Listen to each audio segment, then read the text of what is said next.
Desde 1983, Nissan ensambla vehículos premiados para ti aquí en Estados Unidos.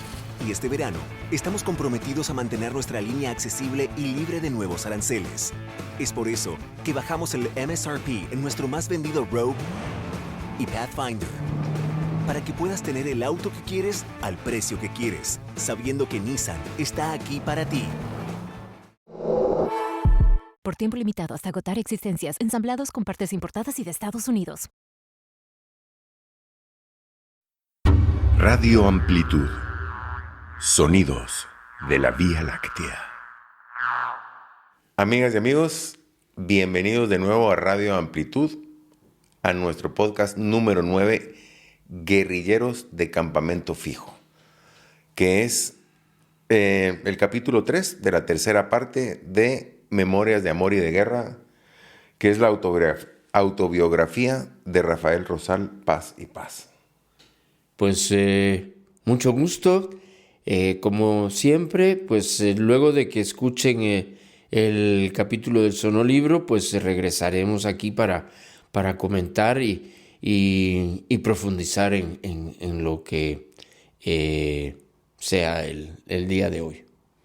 Pues yo soy Giacomo Bonafina, insisto en no presentarme como Dios manda, así que estamos aquí para escuchar el capítulo Guerrilleros de Campamento Fijo, pero realmente pues están en Campamento Fijo, pues ahora cuando... Es justamente cuando vamos a dejar el campamento fijo. Exacto. Ya para iniciar operaciones. Y vamos a hacer una primera parte, es un capítulo completo, pero lo decidimos hacerlo en dos partes, ¿no? La parte donde dejan el campamento, pasan de ser de campamento fijo a, sería la palabra, en campaña. Entran en campaña. Y mañana estaremos, el siguiente capítulo estaremos presentando pelotón en operaciones, ¿verdad? Que eso ya no tienen un campamento fijo, sino se van quedando en los distintos campamentos o que van bautizando o que ya existen. Sí, campamentos de paso de solo 1 o 2 días y seguir caminando. Bueno, ya estás en campaña, como dijiste. Exacto, eso es nuestro próximo podcast, el número 10. Y ahorita vamos a escuchar Guerrilleros de Campamento Fijo. Nos vemos en un momento. Radio Amplitud. Sonidos de la Vía Láctea. Tercera parte, capítulo 3. Como responsable de la formación político-militar, yo tenía que dar el ejemplo en todo, y a veces era extenuante. En los domingos guerrilleros, las compas me pedían que fuera a hacerles la posta mientras ellas se bañaban. Era torturante escuchar sus risas a mis espaldas. Las imaginaba desnudas enjabonándose mientras yo debía cuidarlas. Y yo con 18 años.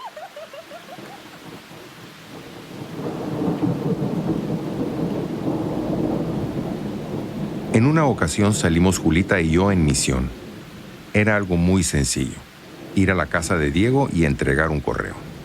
Llegamos empapados porque poco antes de llegar se había desatado un fuerte aguacero. Nos esperaban con café caliente y un buen fuego en la cocina. Nos quitamos el uniforme para secarlo y nos dieron mantas para cubrirnos, lo que no impidió que nos viéramos en ropa interior e intercambiáramos miradas un poco pícaras. Después de cenar, nos fuimos a dormir a un ranchito donde secaban el maíz y guardaban herramientas.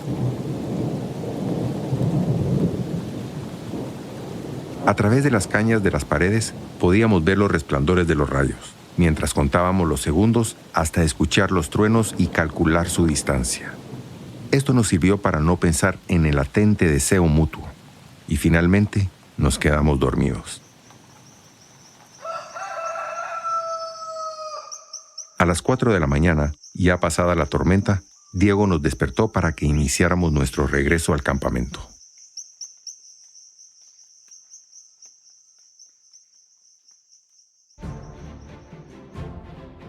El 19 de julio celebramos la victoria sandinista como propia. Javier nos hizo saber que ORPA había estado presente con 40 combatientes internacionalistas, que pronto se sumarían a los diferentes frentes. Entre los compas se iba instalando una cierta ansiedad. Se rumoreaba que saldríamos a luz pública el día de la Independencia Nacional, el 15 de septiembre. Alrededor del día 5 de septiembre, fuimos por carga a donde la abuelita. Javier me indicó que vendrían muchos costales llenos de papel. No me quiso decir qué era, pero yo me lo imaginaba. Me dijo que no dejara que los compas lo vieran, que era una sorpresa para compartir todos juntos. Y vaya que pesa el papel. Y el mecapal una tortura. Pero nadie se quejaba. Nos sentíamos invencibles y nomás entrando a la montaña y bajo un espeso manto de neblina, Milo comenzó en la vanguardia a silbar muy bajito aquella de...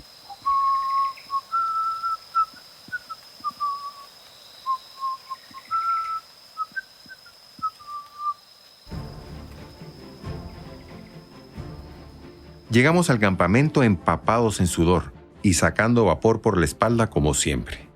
Javier había despertado a todos para recibirnos. La alegría y los abrazos rebalsaban en toda la champa general. Los recién llegados teníamos prioridad para estar junto al fuego, para secarnos los pies y las medias. Usábamos medias verdes de fútbol. Javier, como siempre, con palabras sencillas y tono pausado, provocaba un estado general de entusiasmo y convicción en lo que estábamos haciendo y en el futuro luminoso que nos aguardaba. Abrió uno de los costales y sacó un montón de papeles como si fueran billetes. Eran los volantes que repartiríamos entre la población. En ellos enunciaba nuestro nacimiento. Nuestro nombre sería la Organización del Pueblo en Armas, ORPA. Nos identificaría un volcán en erupción con un sol naciente atrás. Unos con solo texto y otros con dibujos para ayudar a su comprensión entre la gente no letrada. Con la llegada de la propaganda llegaron también los grados militares. Javier sería nuestro comandante. Meme y Celia serían capitanes y el Patojo y yo, tenientes. Éramos la primera promoción de oficiales de ORPA.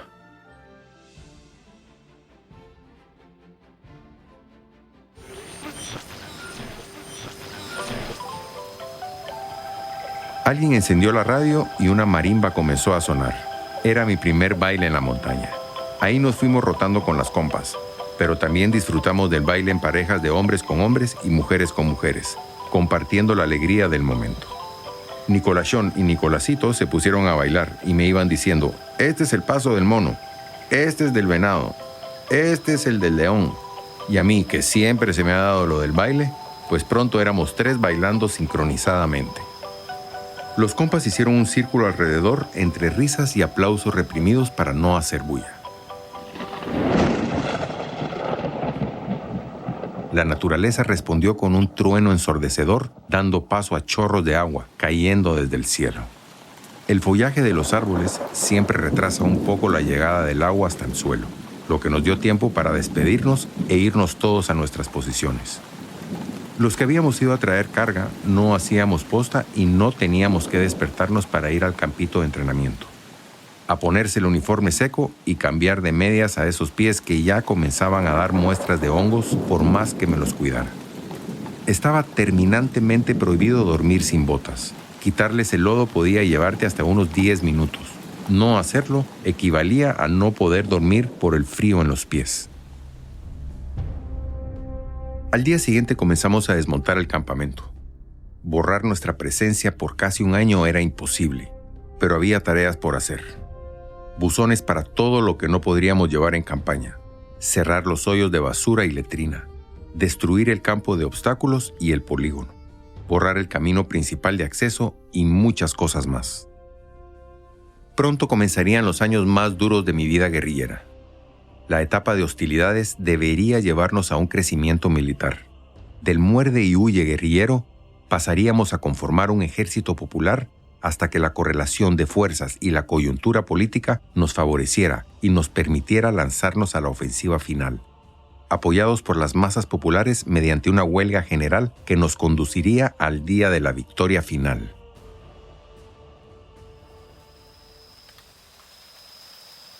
Javier llamó a formación en el campito.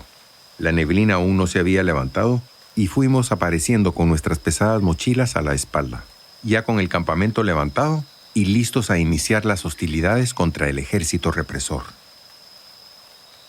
La ruta de evacuación del paraíso era una pared de piedra de unos 100 metros de altura en la que habíamos rascado un paso de cabras para llegar a un filo de la montaña que nos sacaría al volcán Pecul o Santo Tomás. Llegar al filo nos tomó casi una hora. Por más meses de entrenamiento no es lo mismo verla venir que bailar con ella. En la vanguardia recuerdo que íbamos Milo, el Patojo, Julito y yo. Javier, Meme y los más neófitos en el grueso, y Celia al mando de la retaguardia. Éramos unos 24. Seguro que la edad promedio no superaba los 22 años, incluyendo a los viejos de Javier y Meme. En pocos días yo cumpliría 19 años tratando de aparentar 25. Muchos estábamos estrenando uniforme, otros también botas, y por más manteca que le pusiéramos para suavizarlas, igualmente nos sacaron ampollas.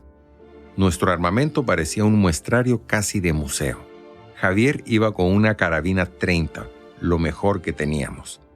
A mí me acababan de dar un rifle de cacería mecánico, con mira telescópica, con solo 3 tiros en la tolva y 1 en recámara.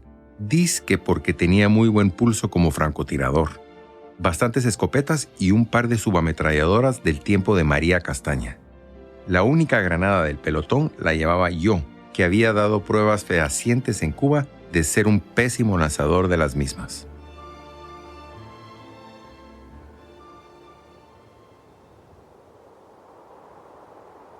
Al mediodía llegamos a un camino de herradura, y como siempre se hace antes de cruzar un camino o carretera, la vanguardia explora los alrededores para asegurar que no hay emboscadas o proximidades civiles.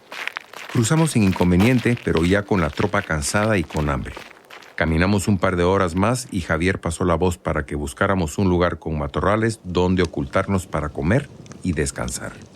A esas alturas ya casi solo hay pajonales y alguno que otro pino. El frío y el viento eran muy intensos.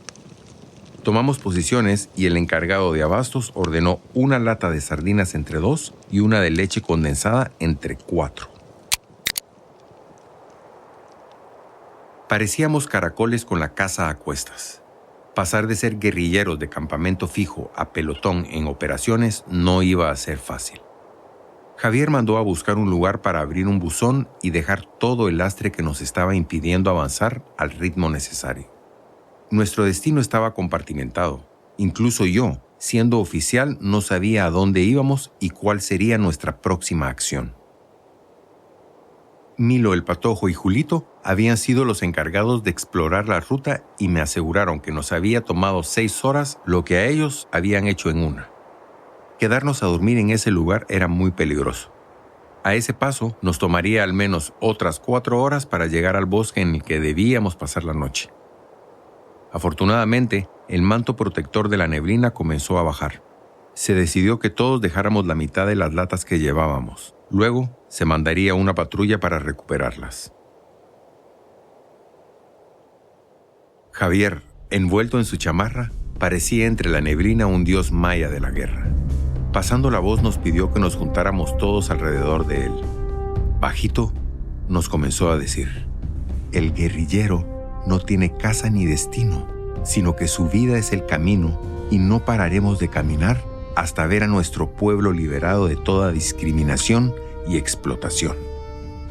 Y así como era él, nos fue quitando el frío con el calor de sus palabras y el fuego de su mirada. Al terminar, nos hicimos una bola de abrazos alrededor de él. Con los músculos entumecidos, echamos a andar de nuevo. Poco antes de la caída del sol, llegamos a una cumbre donde había una cruz de piedra, donde cortamos unos chiribiscos y nos dimos unas buenas chilqueadas unos a otros, para darle fuerza a las piernas y bendecir nuestras armas. Descansamos el tiempo suficiente para fumar 2 cigarros y comenzamos a bajar por un filo ancho, cubierto de un pasto verde bien cortadito. Seguro lugar de pastoreo, donde pudimos correr porque he sabido que de bajada todos los santos ayudan y nuestras mochilas pesaban bastante menos. Caminamos toda la noche por unos páramos helados casi sin vegetación hasta que por fin entramos en unas pinadas que nos llevaron a un grupito de 4 ranchitos. Los perros comenzaron a ladrar. Julito se adelantó y comenzó a llamar a los perros por su nombre. Así me enteré que habíamos llegado a su casa. De los ranchos comenzaron a salir algunas mujeres y niños, con ellos 2 viejitos, el Tat y la Nan. Organizamos la defensa circular del lugar y por grupos fuimos yendo a comer el desayuno que nos tenían preparado. Esos huevitos revueltos con frijoles volteados y tortillas calientes eran el mejor bálsamo al cansancio, las llagas por las botas nuevas, el dolor de cada músculo y el frío intenso que hacía. Era la primera de innumerables marchas que vendrían.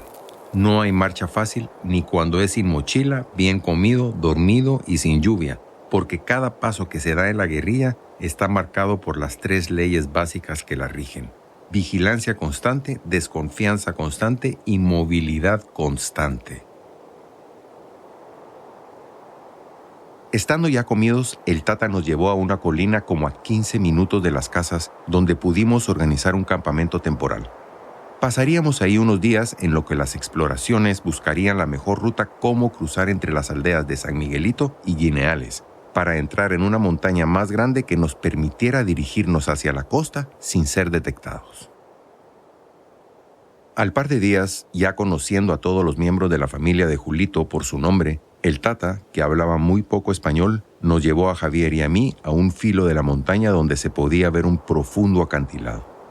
El Tata sacó de su morral una chirimía y se puso a tocar.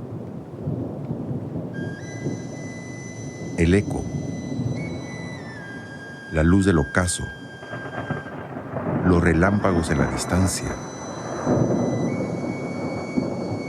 la monótona repetición de las escalas en la chirimía, y Javier y yo aullándole como lobos a la montaña, está grabado en el file de las perlas de la vida en mi disco duro.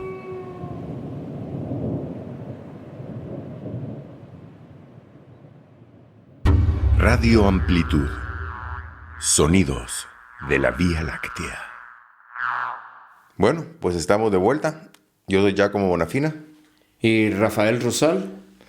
Acabamos de escuchar Guerrilleros de Campamento Fijo, que es el capítulo 3 de la tercera parte y es la mitad justamente del capítulo. Aquí ya pues han estado, ¿cuánto tiempo estuvieron en el campamento? Imagínate, yo llegué en marzo y ya tenían tiempo de estar ahí. Yo calculo que ese campamento estuvieron como un año, todo el año de preparación antes de... Porque era un frente nuevo, ¿verdad?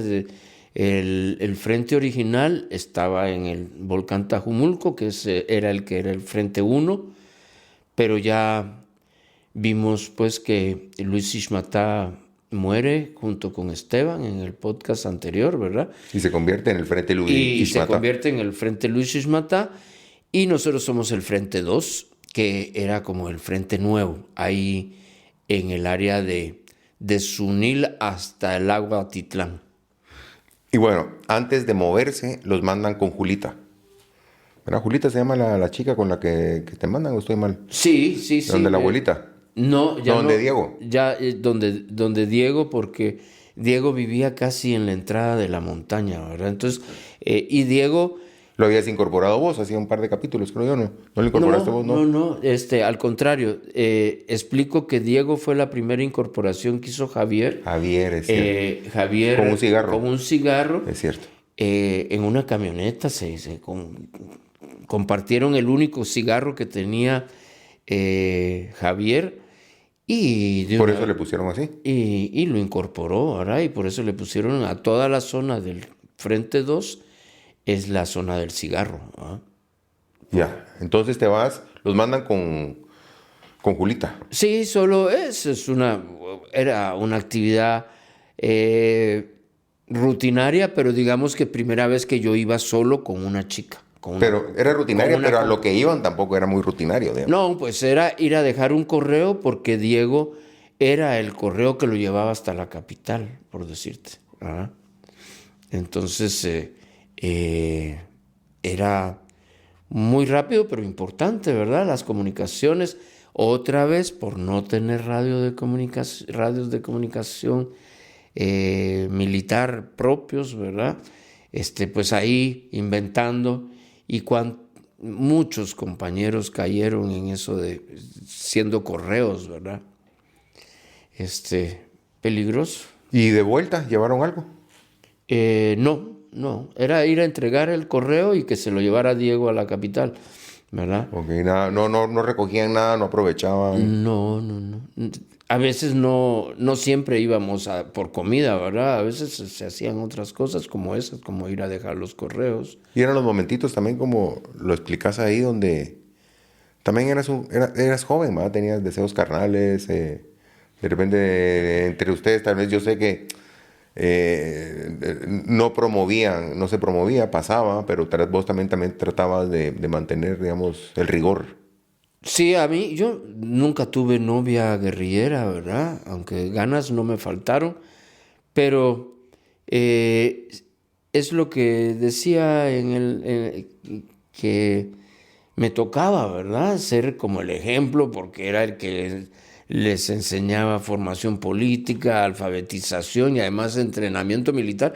Era yo, sí, la figura primera que tenían de lo que tenía que ser la disciplina y todo, ¿verdad? Y había que dar el ejemplo, ¿verdad? Y estabas joven para... Imagínate, 18 años tenía, bueno. Iba a cumplir ya 19. Y no tenías rango todavía. Se va a ver se escuchó en este podcast, que es cuando nos dan, junto con la publicidad, llegan los rangos militares. ¿Cómo es que llega la publicidad? ¿Cómo la reciben? La fuimos a traer donde la abuelita. Es cierto, ¿verdad? Por eso estaba un poco confundido. Me confundí un poco con el viaje. Sí. No, una cosa es la ida a traer la propaganda, en donde venía un correo y pues ya con la noticia de que ya sabíamos que Javier iba a ser el comandante. No estábamos muy claros en lo demás. Yo no sabía que iba a ser en esa primera promoción de justamente cuando salimos a luz pública, ya Meme y Celia capitanes y ¿Teniente vos? Y el Patojo y yo tenientes. Ajá. Así que oficialmente queda ORPA ya. ORPA ya deja de ser la O y se convierte en ORPA. En este capítulo específicamente. Sí, digamos. sí. Bueno, ya lo sabemos nosotros que ya recibimos la propaganda, pero todavía justamente vamos hacia las primeras acciones militares, ¿verdad? En este primero dejamos el campamento del Paraíso, que pues a todos era lo más cercano que teníamos de tener una casa, ¿verdad? Entonces sí, lo dejamos con cierta tristeza, ¿verdad? El campamento con agua caliente y de todo, ¿verdad? Era un lujo de campamento. Paraíso, pues, por eso. Era un lujo de campamento, pues. Y entonces era pues estar para lo que estaba hecha la guerrilla, ¿verdad? ¿Y cómo haces que un lugar donde ha vivido muchas personas o algunas personas durante un año, cómo lo dejas para que parezca que no pasó nada? Y como se dice ahí, iba a ser imposible borrar toda la huella, ¿verdad? Porque por eso mismo, ¿verdad? Porque se había cortado Pero el tiempo, la naturaleza es... rápidamente cubre con su manto de nuevas hierbas, nuevos arbustos, ¿verdad? Pero en ese momento lo que había que borrar era todos los posibles accesos, ¿verdad? Para que no llegaran y lo descubrieran, ¿verdad? Entonces, y que lo pudiéramos usar nosotros otra vez. ¿Y Celia? Celia, no sé si era hija o nieta de la abuelita también. Es que, como te digo, toda la familia de la abuelita. Entregada a la abuelita. Uh-huh. Estaba Chano, que ya lo vamos a conocer más adelante. El que era sastre, que era el que hacía los uniformes. Estaba Celia. Incluso Julita era prima también, y Milo eran primos de de la misma familia, ¿verdad? Entonces, Celia, no, debe estar viva, fíjate.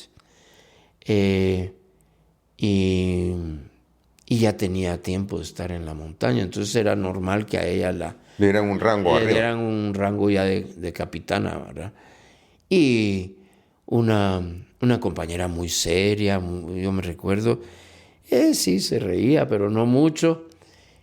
También me imagino que por la cuestión de que estábamos en guerra, ¿verdad? Ahí no andábamos en la onda de andar cantineando, ¿verdad? Como se dice en Guatemala, o de andar buscando, si se daba, si algunos, sí había todo no había una prohibición, pero sí había orientaciones expresas de que si se quedaba embarazada la chica se tenía que bajar, y que pues el que estuviera de médico o de enfermero pues les proveía de condones, ¿verdad?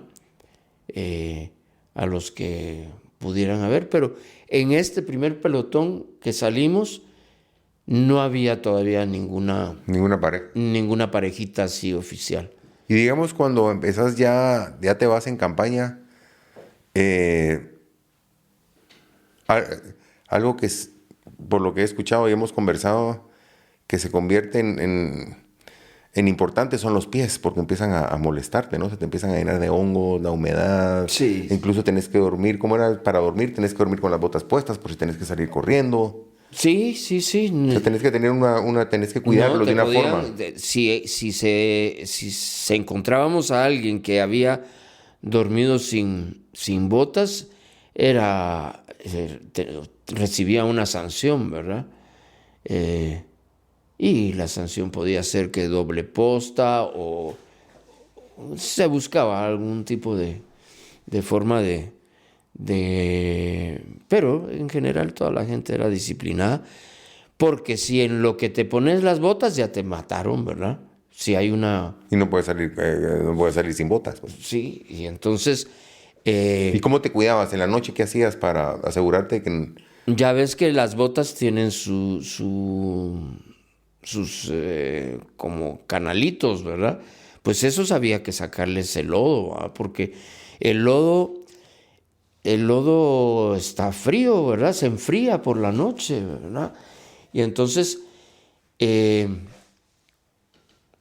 no les quitabas bien el lodo, no dormías, porque el lodo se volvía hielo. Y en ningún rato estabas sin las botas, como para ponerte en alguna... Si podían hacer fuego porque estaba nublado, se daban las condiciones de poner los pies así junto al fuego. En algún momentito. Pero sí. eso eran cuestiones muy, muy de vez en cuando. Pues sí, normalmente iba siempre como las botas y eso era infestación de hongos, ¿verdad? Y había que estárselos cuidando y habían cuestiones así como los piojos, ¿verdad? Había una que se llamaba pomada del soldado, justamente para antipiojos.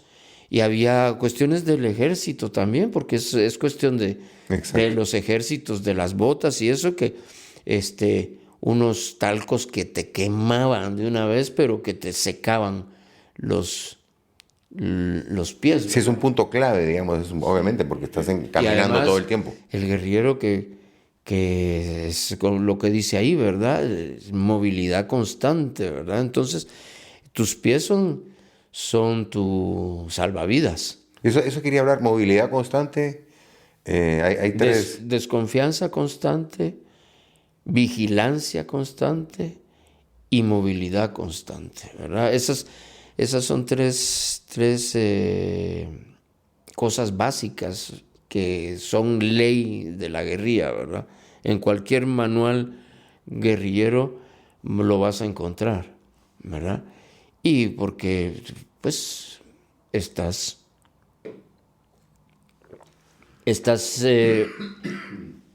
como una unidad militar irregular, que hablamos un poco la semana pasada, de lo que significaba ser una unidad militar irregular, ¿verdad? Entonces, pues desconfianza hasta de las nuevas incorporaciones, ¿verdad? Tenían que pasar tiempo y pruebas y esto, y podía ser un intento de infiltración, ¿verdad? De parte del ejército. Y vigilancia, que siempre habían postas, ¿verdad? Ni modo que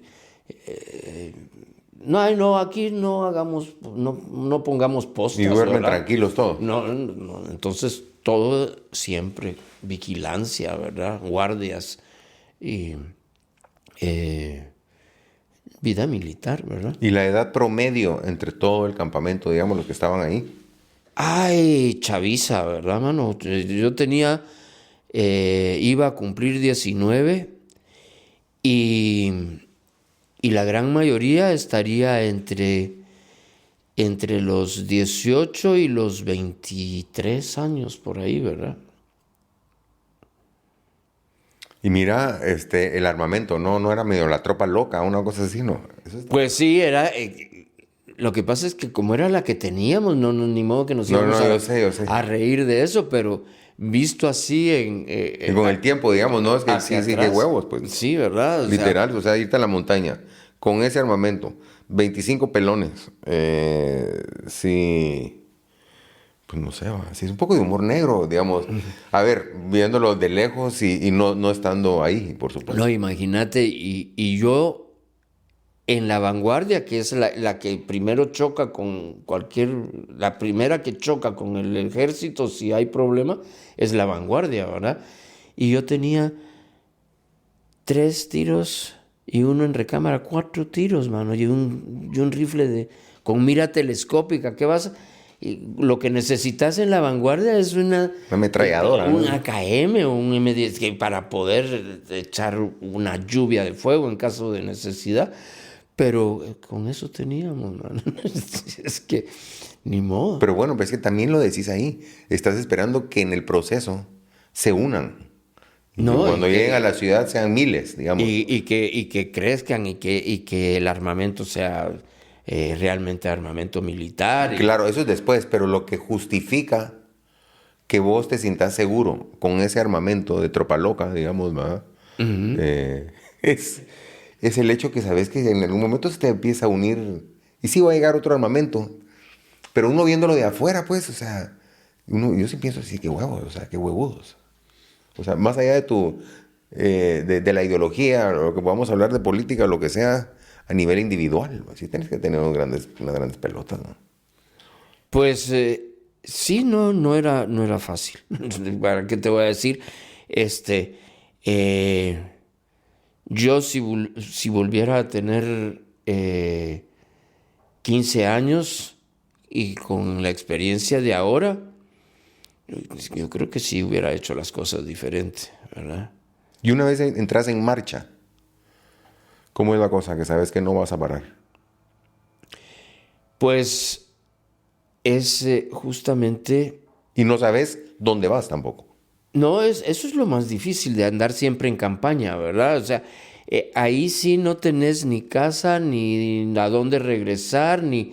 y es un poco lo que Javier nos dice, ¿verdad? Ahí cuando estamos en los pajonales, ¿verdad? Que manda a decir, hay que sacar la mitad del peso de las mochilas, ¿verdad, mano? Porque ahí sí que íbamos con lo que habíamos juntado en un año de estar ahí en el paraíso, ¿verdad? Hasta recuerditos llevaban compas, que si ¿verdad? Y en campaña tenés que ir livianito, ¿verdad? Porque ya... Si hay que correr. Pero es más lo que caminas constante durante el día que lo que tenés que correr, digamos. Sí, correr. si todo va bien, no tenés que correr, ¿verdad?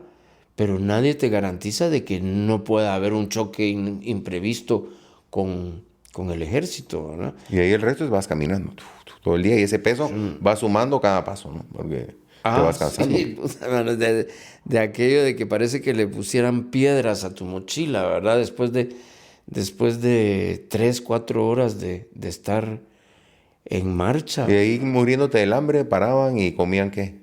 Pues lo que se oyó ahí, ¿verdad? Una lata de sardina dividida entre dos La compas lechita y condensada. lechita condensada para energético, ¿verdad? ¿Y ese cuánto no come sardinas? Yo ya nunca más volví a comer sardinas, mano. Esa es la verdad. Que solo de pensarlo me da hasta como repulsión. Ay, sí, Pero Pues sí, porque sí era la que había, pues. Además, con hambre sabe delicioso. Digamos, y cada vez tenés menos chance de tener comida caliente, ¿verdad? Vas sobre todo en campaña, man. si vas en campaña, ¿verdad? Y las comidas calientes se agradecen mucho, mucho más que cuando estás acostumbrado a 3 tiempos de comida en el paraíso y no, esto ya es la guerra, ¿verdad? Entonces, Por eso llegaron de la abuelita, era la gloria, pues. sí. Sentirte cuidado y con la comidita rica de casa. Bueno, también donde Diego, que es lo que llegan y tampoco sabías que iban para ahí, para la casa de él, hasta que escuchan los perros, ves que él le Pero ese dice era su Julito. nombre, Julito, perdón, Sí. que llegan, los llama por su nombre, ¿verdad? A los perros, sí. Sí, ahí es donde me doy cuenta de que estábamos llegando a casa de Julito, ¿va? Él ahí sí se descompartimentó y se descompartimentó toda la familia de Julito, que llegó a ser casi como un campamento de paso, ¿verdad? No nos quedamos justamente donde ellos tenían sus casas, como a 15 minutos, pero estábamos ahí digamos, en los terrenos de la familia de Julito.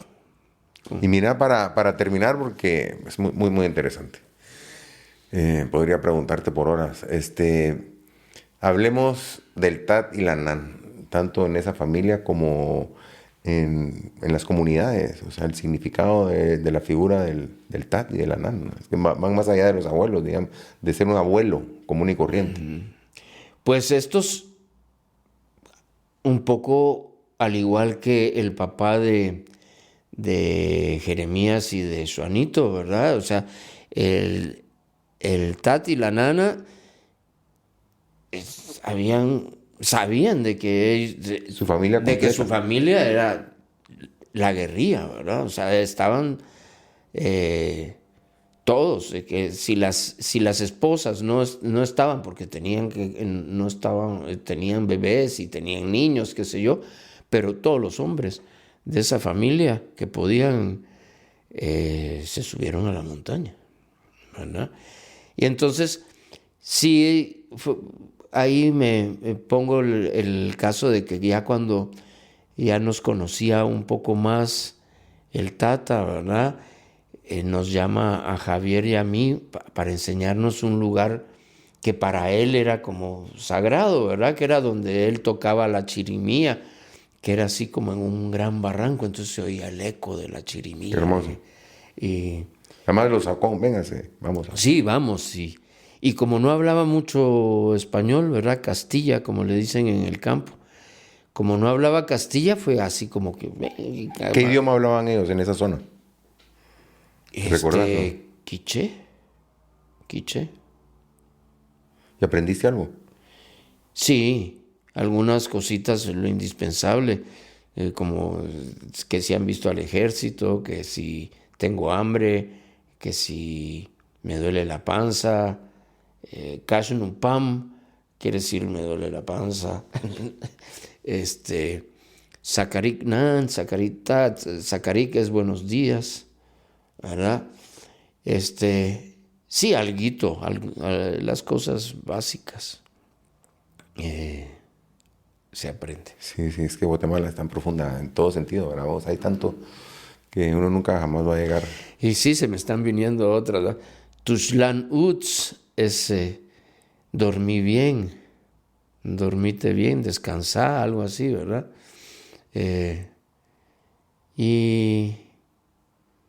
Y bueno, ya antes de... Por eso digo que nunca va a terminar uno, vamos haciendo guardia a las chicas ahí en el río. eso todavía en el paraíso, ¿verdad? Así es que empieza. O sea, así empieza este capítulo del libro. Pues sí, mano, ¿qué le voy a hacer? Yo era como la figura después del comandante, ¿verdad? La figura más cercana que tenían las compas, al que le pudieran tener confianza de que no las iba a estar ahí viendo, ¿verdad? O morboseando. Y entonces me llamaban a mí porque siempre había que hacer eso, ¿verdad? Alguien que esté vestido y armado mientras los otros están parte de la vigilancia constante, ¿verdad? Entonces, por supuesto que sí, como pongo ahí, era una tortura, ¿verdad? Y yo me las imaginaba pues, como estaban, ¿verdad? Enjabonadas y bañándose y cagándose de la risa de tenerme a mí ahí enfrente. Qué sé yo, que si hubieran sido otras circunstancias, Aunque sea llorar, te pones que te van llorando. sí, no, algo más hubiera pasado, pero era lo que te decía, pues el hecho de ser ejemplo, disciplina. Estás en otro ambiente, básicamente. ya. ¿No? Tenés que respetarlo, ¿verdad? Definitivamente, ¿verdad? Como cualquier ambiente de estás o trabajo. no estás, Como ¿verdad? cualquier ambiente de trabajo, digamos. Esto es algo muy específico. Pero cualquier ambiente de trabajo se respeta. ¿Verdad? No estás ahí para ver a quién te levantas. Digamos, en fin. Bueno, hemos llegado al final de nuestro podcast número 9, Guerrilleros de Campamento Fijo. Se acaban de mover del paraíso después de estar ahí un largo tiempo. Es la primera parte del capítulo 3 de la tercera parte de Memorias de Amor y de Guerra, la autobiografía de Rafael Rosal. Y pues esperamos que le cuenten a sus amistades, así, que corran la voz de que espero que les esté gustando el podcast y nos vemos la próxima semana. ¿Verdad? Vamos a estar en nuestro podcast número 10, que es la segunda parte del capítulo 3, de la parte 3, que se va a llamar Pelotón en Operaciones. ¿Verdad? Así que nos vemos en el próximo podcast. Hasta la próxima. Hasta pronto. Radio Amplitud. Sonidos de la Vía Láctea.